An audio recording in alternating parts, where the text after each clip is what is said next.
বিদেশ থেকে প্রতিদিন লাশ হয়ে দেশে ফেরেন কমপক্ষে 12 জন শ্রমিক।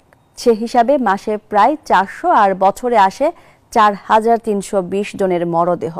মৃত্যুর এই সংখ্যাকে উদ্বেগজনক মনে করছেন অভিবাসন বিশেষজ্ঞরা। বলছেন, দিন বদলের আশায় যারা দেশের মায়া ছেড়ে কাজ করেন বিদেশে বিভয়ে, সেই রেমিটেন্স যোদ্ধাদের নিয়ে নতুন করে ভাবতে হবে সরকারকে। সংকটে খোঁজ রাখতে হবে তাদের পরিবার পরিজনের। মাসুদা লাবণীর 2 পর্বের ধারাবাহিক প্রতিবেদনের আজ থাকছে প্রথম পর্ব।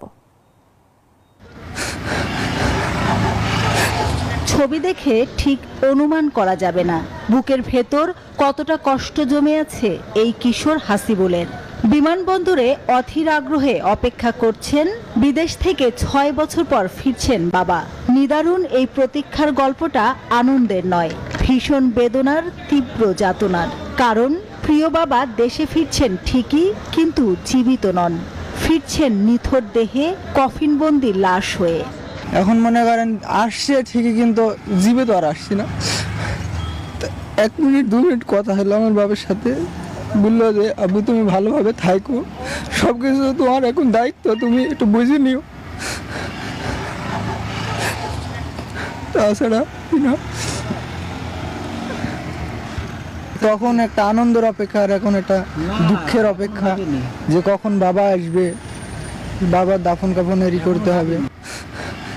হাসিবুলের বাবার নাম আশরাফুল আলম, বাড়ি মেহেরপুরে।